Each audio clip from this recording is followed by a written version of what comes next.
Hello guys, आज मैं rent a girlfriend के चैप्टर 387 को एक्सप्लेन करने वाला हूँ। लास्ट चैप्टर के एंड में याईमोरी वापस आ गई थी। अब मिजुहारा उसका वेलकम करती है। वो कहते हैं तुम तो बहुत कुछ लेकर आई हो। याईमोरी कहती है हाँ, दोस्तों के लिए सुवेनियर लाई हूँ। फिर वो मिजुहारा को उसका सुवेनियर देती है और नोटिस करती है कि कर्टेन हट चुका है। मिजुहारा कहती है इजी था, मैंने अकेले ही हटा दिया। वो कहती है इससे पता चल रहा है कि इस घर में सिर्फ लड़कियां ही रह रही है। ये सुनकर याईमोरी के होश उड़ जाते हैं। मिजुहारा पूछती है कुछ खाओगी? मैंने सुना था तुम वापस आ रही हो तो मैंने 2 लोगों का खाना बनाया है। याईमोरी खुश हो जाती है। वो कहती है तुमने तो गॉड को भी सरपास कर दिया, होली मदर। मिजुहारा ने बहुत सारी डिलीशियस चीजें बनाई हुई थी जिसे देखकर याईमोरी के मुंह में पानी आ रहा था। वो कहती है वो टोक्यो के खाने के स्वाद के लिए तरस गई थी। मिजुहारा कहती है तुम तो बस एक ही रात के लिए गई थी। फिर याईमोरी टेस्ट करती है, उसे वो बहुत अच्छा लगता है। वो ऊपर से कड़क था और अंदर से नरम। उसे खाने में बहुत मजा आ रहा था। मिजुहारा बताती है इस फूड में जो फैट होता है वो स्किन के लिए अच्छा होता है, पर इसमें सिर्फ प्रोटीन होता है, इसीलिए उसने इसमें हरी सब्जियां डाल दी थी जिससे फाइबर और मिनरल्स भी मिले। याईमोरी सोचती है ये हमेशा की तरह ही परफेक्ट लग रही है, ये बहुत सुंदर है और कुछ भी करने से पहले बहुत सोचती है और कुकिंग में भी अच्छी है। ऐसा लगता है ये बहुत अच्छी वाइफ और समझदार माँ बनेगी। इसका मेकअप नेचुरल लग रहा है और यहाँ तक कि जो कपड़े इसने पहने हैं वो इसे शाइन करने में हेल्प कर रहे हैं। वो समझ पा रही थी कासुया उसके लिए पागल क्यों था। वो सोचती है पर कासुया ने कहा था बात नहीं बनी, क्या किसी को रिजेक्ट करने के बाद कोई इतना सारा खाना बना सकता है? वो सोचती है जो भी हुआ क्या ये उससे परेशान नहीं है, क्या इसे बिल्कुल भी परवाह नहीं है? फिर वो सोचती है नहीं, मैं गलत सोच रही हूँ, मिजुहारा ऐसी लड़की नहीं है, शायद ये बुरा फील कर रही होगी इसीलिए इसने अपना सारा ध्यान खाना बनाने में लगा दिया। वो सोचती है उसे डेट के बारे में बात करनी होगी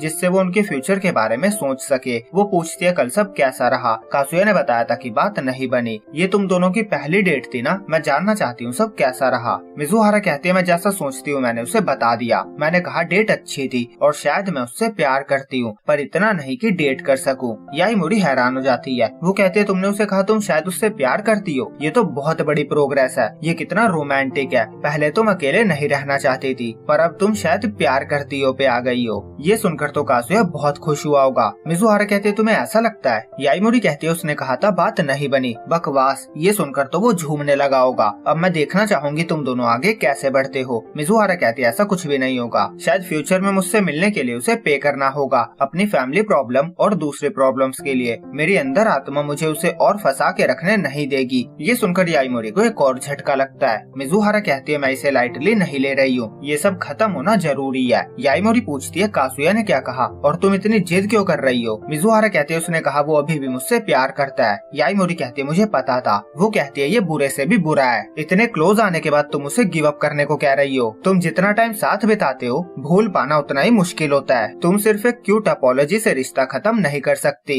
मिजुहारा पूछती है क्या कासुया ने किसी और बारे में भी बताया था? याईमोरी कहती है कौन सी बात? मिजुहारा लाल हो जाती है। ऑब्वियसली वो किसके बारे में बात कर रही थी, पर जैसे ही उसे पता चलता है कासुया ने उसे इस बारे में नहीं बताया था, वो बर्तन धोने का बहाना मारकर चली जाती है। और याईमोरी सोचती है सब कुछ कितना कॉम्प्लिकेटेड हो गया है। उसने एक्सेप्ट कर लिया था कि शायद वो उससे प्यार करती है, पर साथ ही उसने उससे दूर रहने का भी डिसीजन ले लिया। वो दूसरी डेट पे नहीं जाना चाहती। अगर वो एक दूसरे से बात नहीं करेंगे तो रिश्ता आगे बढ़ना बहुत मुश्किल होगा। वो सोचती है मुझे नहीं पता पहले क्या हुआ था और बाद में क्या हुआ, पर शायद इसी वजह से कासुया ने कहा होगा कि बात नहीं बनी। कल रात आखिरी बार कासुया से उसकी बात हुई थी और वो खुश नहीं लग रहा था, चाहे वो दोनों एक दूसरे को कितना भी पसंद कर ले। सच तो यही है कि वो एक साथ नहीं है। पता नहीं मिजुहारा के मन में क्या चल रहा है और अब तो वो दोनों अलग अलग रहने लगे हैं। सब कुछ और बिगड़ता ही जा रहा है और उसे लगता है मिजुहारा थोड़ा अजीब बर्ताव कर रही थी। उसे लग रहा था शायद कुछ और भी बात है, इसीलिए मिजुहारा ने पूछा था कासुया ने कुछ और भी बताया क्या? पर वो सोचती है शायद वो ज्यादा ही सोच रही है। मिजुहारा को बस जानना होगा रिजेक्शन के बाद कासुया ने क्या कहा और अब वो कासुया को मैसेज करती है। वो सोचती है उन्हें उस हीट मूवमेंट पे किस कर लेना चाहिए था। अब सीन कासुया पे आता है। वो अपने अपार्टमेंट में पड़ा हुआ था और उस किस को भूल नहीं पा रहा था और यहीं पे ये चैप्टर एंड होता है।